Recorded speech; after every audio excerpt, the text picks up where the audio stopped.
Hello friends, welcome back to my channel. আশা করি সবাই ভালো আছো, আমিও ভালো আছি।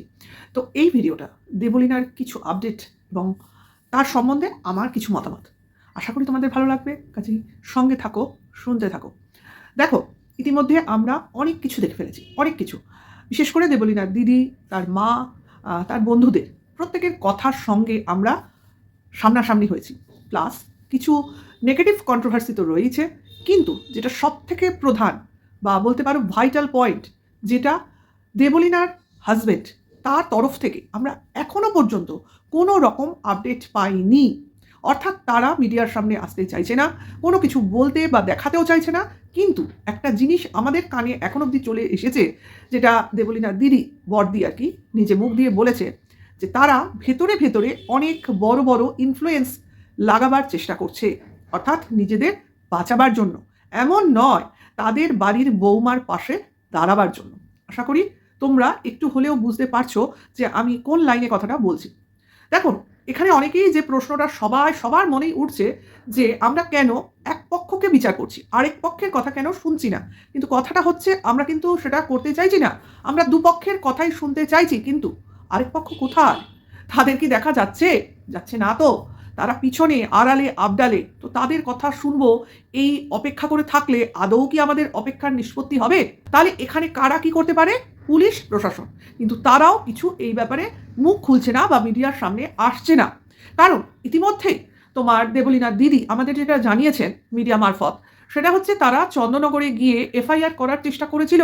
তাদের 5 ঘন্টা বসিয়ে হ্যারাসমেন্ট করা ছাড়া আর কিছুই হয়নি, আদতে কোনো রিপোর্ট নেওয়াও হয়নি। তাহলে এখানে এদের তরফ থেকে কিন্তু চেষ্টা চরিত্র সবটাই হয়েছে, কারণ তার প্রমাণ মিডিয়া, সোশ্যাল মিডিয়া, যাতে তারা তাদের প্রবলেম জানাতে আর কি বাধ্য হয়েছে।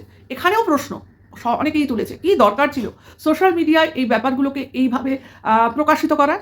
দেখো, এখানে যদি কারোর ভুল হয়ে থাকে সেটা দেবলীনা তার ফ্যামিলি মেম্বারের কিন্তু নয়। এবার তোমরা প্রশ্ন করতেই পারো যে কেন আপনি এই কথা বলছেন। কারণ তাদের দেবলীনার ফ্যামিলি মেম্বার তখনই মুখ খুলেছে যখন কিনা দেবলীনা একটা লাইভ করে এই ড্রাস্টিক স্টেপটা নেওয়ার চেষ্টা করেছিল, তাই তো? ওরা কিন্তু আগে মুখ খোলেনি বা এই ঘটনার পূর্বে মুখ খোলেনি, কোনো কিছু আমরা জানতেও পারিনি, হিন্টসও পাইনি। কিন্তু আজকের ডেটে তারা মুখ খুলতে বাধ্য হচ্ছে, কারণ তাদের মেয়ে সোশ্যাল মিডিয়ায় সবটা জানিয়েছে বা যা একটা লাইভ করে তারপর এই খবরটা মিডিয়াতে চলে এসেছে, তখন তারা বাধ্য হয়েছে ব্যাপারটা নিয়ে মুখ খুলতে, কারণ তাদের মেয়ে সোশ্যাল মিডিয়ায় রীতিমতো একজন পরিচিত নাম বা রিনাউন্ড ফেস। হ্যাঁ, একেবারে বিশাল হাই ফাই যদি কেউ ভাবে, অনেক বড় সিঙ্গার, মানে যারা আর কি ফার্স্ট লাইনে আছে সেরকম না হলেও আজকাল সোশ্যাল মিডিয়ায় দৌলতে সবাই কিন্তু একটা পরিচিতির মুখোমুখি পড়ে, সেখান দিয়ে তার পরিচিতিটা কিন্তু খুব কমভাবে আমরা গণ্য করতে পারি না। ঠিক আছে, তো এই জিনিসটা আমি আশা করি পরিষ্কার করতে পারলাম যে কেন এই ব্যাপারটা সোশ্যাল মিডিয়ায় এলো। আজকে দেবলীনা যদি সেই লাইভটা না করতো, তাহলে হয়তো এইভাবে জিনিসটা প্রকাশ্যে আসতো না। ঠিক আছে, মানে তার বাড়ির লোক বলতে আর কি বাধ্য হতো না এই ব্যাপারটা কি হয়েছে বা পেছনে কি হতে পারে। তো আমি তো তোমাদের নিজের থেকেও সবার আগে যেটা বলবো, তোমরা যদি দেবলীনার যে ব্লগটা সেটা ঠিক মতো ফলো করো। অ্যাকচুয়ালি ওর ভিডিওতে কিছু থাকে না, ওর সবই শর্ট ভিডিও, শর্ট ব্লগিংয়ের মারফত পুরো মানে চ্যানেলটা চলে, লাইভটা দেখায় আর কি। আর নাহলে ভিডিওতে তোর গান রেকর্ডিং ওইগুলোই থাকে। সেইখান থেকে আমরা কি দেখতে পেয়েছি, তার হাজব্যান্ডের কিছু তার হাজব্যান্ডের সঙ্গে কাটানো বেশ কিছু মুহূর্ত। তো সেই মুহূর্তগুলো যদি তোমরা ফলো করো, আমার প্রচণ্ডই অকওয়ার্ড লেগেছে এই দেবলীনার হাজব্যান্ডের অ্যাটিটিউড বলতে পারো, তার বিহেভিয়ার বলতে পারো। হ্যাঁ, সামনাসামনি কিন্তু সে কিছু নেগেটিভিটি দেখায়নি, কিন্তু একটা 1 বছরের বিবাহিত লাইফ, যেখানে কিনা হাজব্যান্ডের বউকে চোখে হারানোর কথা, ঠিক সেই জায়গায় দাঁড়িয়ে ওর বরকে দেখেছি শুধুই প্রেজেন্টেশনের দিকে নজর দিতে। অর্থাৎ যাই কিছু হচ্ছে, একটা ঘর সাজানোই হোক, একটা কোনো হোটেল রুমে গিয়ে সেই নতুন রুমটাকে দেখাই হোক, সব কিছুতেই যেন পিছন থেকে দেবলীনার একটা ছোঁয়া থাকে, সেখানে তার হাজব্যান্ডের নিজস্ব করণীয় কিছু না থাকে, কিছু থাকেই না। যেমন মনে করো, আমি তোমাদের জাস্ট একটা উদাহরণস্বরূপ বলতেই পারি, নতুন বিয়ের পর প্রত্যেকটা কাপলই হানিমুন যায় আজকাল। তো হয়েইছে বাইরে, মানে দেশের বাইরে গিয়ে হানিমুন করা বা রিসর্টে যাওয়া, যাই হোক, যে যেভাবে জিনিসটাকে হ্যান্ডেল করে। কিন্তু কথাটা হচ্ছে কার তরফ থেকে জিনিসটা অ্যারেঞ্জ হয়। বেসিক্যালি হাজব্যান্ডেরই এই ব্যাপারে বেশি আগ্রহ দেখতে পাওয়া যায়, তারই এই ব্যাপারে ফার্স্ট প্রায়োরিটি থাকে যে কীভাবে আমি আমার নতুন বউকে সারপ্রাইজ দেবো, তাকে নিয়ে সুন্দর সুন্দর মুহূর্ত কাটাবো, কীভাবে তাকে খুশি করব। কিন্তু এই কোনো ব্যাপারটা কি আমরা দেবলীনার হাজব্যান্ডের মধ্যে পেয়েছি? অ্যাকচুয়ালি আমার মনে হয়েছে এইখানে হাজব্যান্ড অ্যাকচুয়ালি দেবলীনা ছিল, আর দেবলীনার হাজব্যান্ড অ্যাকচুয়ালি দেবলীনা নিজে ছিল। অর্থাৎ চরিত্রটা দুটো যেন ওলটপালট হয়ে গেছে।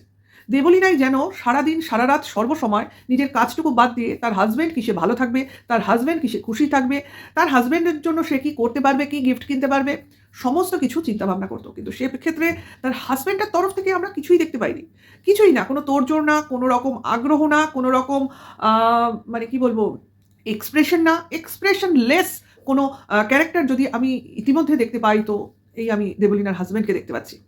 আমার অবাকই লেগেছে ব্লগগুলো দেখে, কারণ আমি এর আগে এইভাবে কখনো ফলো করিনি। হঠাৎই এই ঘটনা ঘটায় এই পুরো চ্যানেলের মধ্যে গিয়ে ব্যাপারটাকে ফলো করতে হয়েছে। উদাসীনতা একটা সম্পর্ককে ভেঙে দেওয়ার জন্য যথেষ্ট। বারে বারে নিজের চেষ্টা করা সম্পর্ককে বাঁচিয়ে রাখার চেষ্টা করেছে এই মাত্র 1 বছরের দাম্পত্য জীবনে দেবলীনা। 1টা বছরের দাম্পত্যে এত কিসের নেগেটিভিটি তৈরি হয়ে গেল, যেখানে এই মুভমেন্টটা ওকে নিতে হলো। অবাক লাগে না? লাগে তো বটে। কাজেই যারা বলছো যে এই ব্যাপারটা পাবলিসিটি স্টান্ট বা এটা একটা ফেমাস হওয়ার প্রচেষ্টা, তো সেটার মধ্যে দিয়ে যদি যেতেও হয়, নিজের সম্মান তো কিছু বাঁচিয়ে রাখতে পারছে না দেবলীনা। পাচ্ছে কি? সম্মান কিন্তু অনেকটাই ক্ষুণ্ণ হচ্ছে, কারণ যে কাণ্ডটাও ঘটিয়েছে সেটা মোটেও সঠিক জিনিস নয়। এটা পজিটিভিটি ছড়ায় না, অবশ্য করেই সমাজের পক্ষে ক্ষতিকারক। কারণ আমরা কখনোই এই নিউজটা সমাজে স্প্রেড করতে পারি না যে আমি কিছু করতে পারলাম না বা কোনো কিছুতে ফেইলিওর হলাম, তার নেক্সট পদক্ষেপ হিসেবে নিজের জীবনটাকে আমি নিতে পারি, এই ধরনের প্রচেষ্টাকে আমরা কখনোই ফোরকাস্ট করতে পারি না, কারণ এতে সমাজে নেগেটিভিটি ছড়ায়। এটাই যদি উল্টোটা হতো, আজকে দেবলীনা যদি আমাদের সঙ্গে না থাকতো, তখন হয়তো গল্পটা কিছু আলাদাই হতো। তখন হয়তো অনেকেরই অনুকম্পা এই মেয়েটার উপর বর্ষণ হতো। আহারে উহারে এই কথাগুলো সবাই বলতে বাধ্য হতো। আজকে যখন সে বেঁচে গেছে, তার স্বামীর জন্য ওয়েট করছে, এটা তো সত্যিকারের ভীষণই অবাক হয়ে যাওয়ার মতো কথা আর কি। মানে যে স্বামীর অবহেলার দরুন এই স্টেপটা তাকে নিতে হলো, তার কারণ হিসেবে আরও কিছু কারণ আছে, যেটা কিনা বাপের বাড়িকে ছাড়তে হবে, মাকে ছাড়তে হবে। আসলে ব্যাপারটা কি জানো, আমার এইখানে মনে হলো যে মাকে ছাড়াটা বড় কথা না, বড় কথাটা হচ্ছে দেবলীনা যাতে তার মাসিক ইনকামটা বা তার ইনকামের প্রিয়দংশ তার বাপের বাড়িতে যেন না দিতে পারে। কারণ এটা দেবলীনা নিজেই তার লাইভে বলেছে যে একটা ছেলের যদি তার বাড়ির লোকজনকে দেখা কর্তব্য হয়, তাহলে কেন একটা মেয়ের তার বাপের বাড়িকে দেখা কর্তব্য হবে না? এই ধরুন কেন কোনো আইন পাস হয় না যে মেয়েরা যদি তার বাপের বাড়ির লোককে না দেখতে চায়, তাহলে কেন তার জেল হয়ে যায় না? এই ধরনের কথা দেবলীনা তার লাইভে বলেছে। তার মানেই তো এটা, মা তো একটা তোমার জাস্ট টার্গেট করা হচ্ছে। অ্যাকচুয়ালি এখানে দেবলীনাকে টোটালি বাপের বাড়ি থেকে সরিয়ে আনার প্ল্যান চলছিল। কেন? যাতে দেবলীনার পুরো রোজগারটা তার শ্বশুরবাড়ির লোক করতে পারে। মানে টোটাল ব্যাপারটায় তার স্বামী শ্বশুরবাড়ির লোকজনের হাত থাকে। দেখো, তবে দেবলীনার কথা মতো বা ওর মার কথা থেকে এইটুকু বুঝতে পেরেছি যে ওরা বিয়ের আগেই কিন্তু এই বিষয়ে কথাবার্তা বলে নিয়েছিল, যা শুনলাম। কারণ ওর মা বললো আমি বলাই ছিল ওকে নিয়ে বিভিন্ন জায়গায় যাব, প্রোগ্রামে মেয়েকে একা ছাড়বে না। এখন যদি তার হাজব্যান্ড তার সাথে যেত, তাহলে তার যাওয়ার কোনো প্রয়োজন পড়তো না, কিন্তু তার হাজব্যান্ডের নিজের ডিউটির কারণে সে যেতে পারতো না। তাহলে তো সেই জিনিসটা মেনে নেওয়া উচিত। সেখানে তার হাজব্যান্ডের আর কি তাতেও আপত্তি। তো যাই হোক, ব্যাপারটা কোনোভাবেই পরিষ্কার নয়। এক তো সোশ্যাল মিডিয়ায় আলাপের থেকে এই বিয়ে, তারপরে নিজেরা পরিচিত হয়ে তারপর বিয়ের সিদ্ধান্ত নিয়েছে, তারপরেও এই সমস্যাগুলো জাস্ট নেওয়া যায় না, তাই না? তবে আমি একটা কথাই বুঝি, যে সম্পর্ক টক্সিক সেই সম্পর্ক নিয়ে কিন্তু বাঁচা যায় না। যেটা দেবলীনা দিদির মুখেও শুনলাম, ও ফেরত যেতে চাইছে বা ও চাইছে ওর স্বামী ওর পাশে এসে ওকে মানিয়ে ওকে শ্বশুরবাড়িতে নিয়ে যাক, কিন্তু যেটা ও শ্বশুরবাড়ির তরফ থেকে কেউই করেনি, এমনকি একটা যোগাযোগও করেনি, একটা ফোন কল রিসিভও করেনি, মানে ওর তরফ থেকে কোনো রকম যোগাযোগ হয়নি। সেখানে ও এখনও প্রতীক্ষা করে চলেছে, মানে অপেক্ষা। কিন্তু যদি এই ব্যাপারটা ঘটে, তাহলে ও ফিরে যাবে এমন সম্ভাবনার মতো কথাও আমরা দিদির মায়ের মুখ দিয়ে শুনেছি। কিন্তু ব্যাপারটা হচ্ছে যে সম্পর্কে কোনো পুষ্টতা নেই, সেই সম্পর্কে ফিরে যাওয়া মানে তো আত্মহত্যার সামিলই হয়ে যায়। অর্থাৎ যেটা একবার ঘটেছে সেটা আবারও ঘটতে পারে, এবং সেটাও ওর ফ্যামিলি মেম্বাররা জানে যে এবার হয়তো ও আর গেলে বেঁচে ফিরতে পারবে না, কারণ এই ঘটনার পুনরাবৃত্তি আগেও ঘটেছে। অর্থাৎ আজ 2-1 আগে সম্ভবত তাকে শ্বশুরবাড়ি থেকে বার করে দেওয়া হয়েছিল কিছু সাংসারিক প্রবলেমের জন্য। তো সেখান থেকে তাদের বলা হয়েছিল, তো প্রবলেমটা হয়েছিল দেবলীনার প্রোগ্রামের জন্য, তার ফেরার টাইমের কিছু প্রবলেমের জন্য। অর্থাৎ তাড়াতাড়ি ফেরার কথা ছিল, সে দেরি করে ফিরেছিল। সেটা হতেই পারে, যারা এইসব গানের প্রোগ্রাম বা অন্যান্য প্রোগ্রাম করে তাদের সময় থাকে না, মানে ঠিক সময় থাকে না ফেরার, না? দেখো, এক তো প্রোগ্রামের টাইম ঠিক থাকে না, তারপর রাস্তাঘাটের ডিস্টেন্স, জ্যাম, অনেক কিছু কাজ করে। তো সেখান থেকে তার ফিরতে আসতে দেরি হতেই পারে। এমন নয় যে শ্বশুরবাড়িরা তার প্রফেশনটা জানে না, সেখান থেকে তার প্রবলেম শুরু, এবং তাকে একরকম বাড়ি থেকে বার করে দেওয়ার সিদ্ধান্ত তারা নেয়। বাড়ির লোককে ডেকে তাদের মেয়েকে তাদের হাতে দিয়ে বলে ওরা এখন সেপারেশনে থাকবে, কারণ আমরা এই মেয়েকে রাখতে চাইছি না। ভাবতে পারো, 1 বছর, বিয়ের 1 বছর কমপ্লিট হয়নি তখনও। এবং তার হাজব্যান্ডের এই ব্যাপারে কোনো রকম বৈপরীত কথাবার্তা ছিল না। অর্থাৎ সে তার বাপের বাড়ির লোক, নিজের বাড়ির লোককেই সমর্থন জানিয়েছিল, এবং তারা দেবলীনাকে নিয়ে ফিরে আসতে বাধ্য হয়েছিল।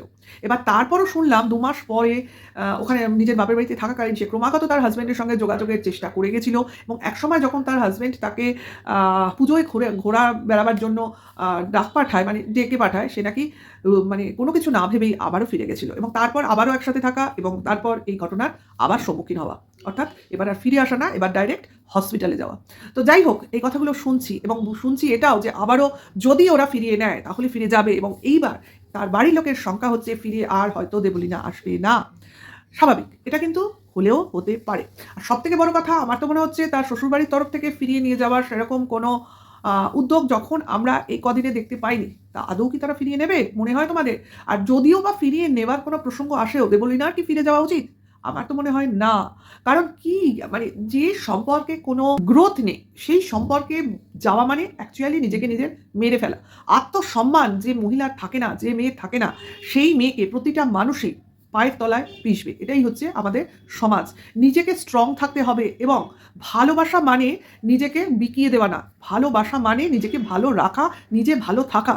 আগে নিজেকে ভালোবাসো। যে আত্মহনন করে সে কখনো নিজেকে ভালোবাসে না। আগে নিজেকে ভালোবাসতে হবে, তবে মানুষ আমাকে ভালোবাসবে।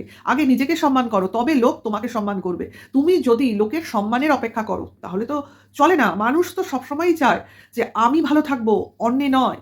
এইটাকে বুঝতে হবে। যাই হোক, দেবলীনার মতো তার ফ্যামিলি মেম্বারদের আমি কাউকেই দেখলাম না, অ্যাটলিস্ট ওর মাকেও দেখলাম না, ওর দিদিকেও দেখলাম না। তারা যথেষ্ট মানে সমাজের সব রকম কায়দা কানুন সম্বন্ধে অবহিত। তার মধ্যেও মেয়েটা এইরকম নরম স্বভাবের, দুর্বল স্বভাবের হলো কি করে? অ্যাকচুয়ালি একে দুর্বল বলেই আমি অভিহিত করব। কারণ এটা আজকের সমাজের মেয়েদের এইরকম হওয়া মানায় না, তাই না? যাই হোক, এই ব্যাপারগুলো প্রচণ্ডই খারাপ লাগছে। সবাই যেভাবে মানে দেবলীনাকে খারাপ ভাষায় ভূষিত করতে যাচ্ছে সেই জায়গাটাকে খারাপ লাগছে। আর দুপক্ষের কথা শোনার কোনো অবকাশই নেই, কারণ অপর পক্ষ তো কথা বলছেই না, শুনবো কোথা থেকে? কাজেই ওই শুনতে শুনতে এই পক্ষের তো আর করারই কিছু থাকবে না। কাজেই যা করতে হয় তখনই করতে হয়, পরে করবো বললে কিন্তু কিছু হয় না। যারা সোশ্যাল মিডিয়ায় আছে তাদের সঙ্গে কিছু ঘটলে সেটা সোশ্যাল মিডিয়ায় আসবে, এটা কিন্তু খুবই স্বাভাবিক। এমন নয় এটাকে টেনে আনা হয়েছে। লাইভটা হয়তো ও করেছে, তার জন্য এটা আরও বেশি করে সামনে এসেছে, কিন্তু এটা যদি নাও করতো, ঘটনাটা শুধু যদি ঘটাতো তাহলেও খবরটা সামনে আসতোই। ঠিক আছে? হয়তো মানে মা দিদিরা এইভাবে মুখ খুলতো না। যেহেতু লাইভ করেছে, কিছু কথা সামনে তুলে এনেছে, মাকে অপছন্দ, মাকে দেখতে খারাপ, তার শ্বশুরবাড়ির সঙ্গে সম্বন্ধে কিছু হিন্টস দিয়েছে। তাই সেই কারণেই ওর বাপের বাড়ির লোকের মুখ খুলতে বাধ্য হতে হয়েছে। এছাড়া আর কোনো কারণ আমি দেখছি না। আর সবথেকে বন্ধুর সঙ্গে জড়িয়ে দেবলীনাকে একটা বাজে সম্পর্কের ইঙ্গিত দেওয়া হচ্ছে, যেটা কিনা জাস্ট ইগনোর করাই উচিত। কারণ এটা সম্ভব নয়। আজকে যদি কারোর সাথে ওর হাসব্যান্ড ছাড়া ওর সম্পর্কই থাকবে, তাহলে ওই রকম ছেলেকে ওর বিয়ে করার কি দরকার ছিল, তাই না?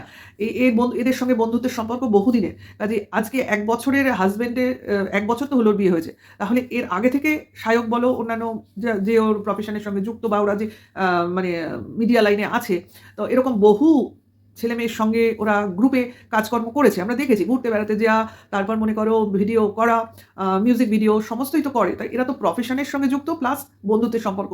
তা যদি সেরকমই হতো তাহলে কেন এতদিনের সম্পর্ককে ছেড়ে ও ওর হাসব্যান্ডের মতো পাবলিককে বিয়ে করতে যাবে, তাই না? তো সেটা বড় কথা না। কথাটা হচ্ছে বন্ধুত্বকে একটা অন্য নাজারিয়া দেয়া হচ্ছে, কিন্তু যেটা কখনোই বিশ্বাসযোগ্য নয়, সম্ভব নয়। কারণ আমরা সায়ককেও চিনি, আমরা দেবলীনাকেও চিনি। এটা সম্ভব নয়। যাই হোক, এটুকুই বলার ছিল। দেখো তোমাদের কেমন লাগলো আমাদের কথাবার্তা। কারণ এই কন্ট্রোভার্সিটা চলবে, কিছু করার নেই, বন্ধ হবে না যতক্ষণ না অপর পক্ষের কিছু ডিসিশন আমরা শুনতে বা জানতে পারছি। ঠিক আছে? আর দেবলীনা নিজে সুস্থ হয়ে মিডিয়ার সামনে এসে কিছু বলছে। তা কিছুটা সময় আমাদের ওয়েট করতে হবে, দেখতে হবে এবং সমসাময়িক সমস্ত ভিডিওর উপর নজর রাখতে হবে। তো এটুকুই ছিল। কেমন লাগলো অবশ্যই জানিও। ভালো লাগলে like, comment, share and hype করো। সবাই ভালো থেকো, সুস্থ থেকো। এখনকার জন্য এইটুকু। Tata, by.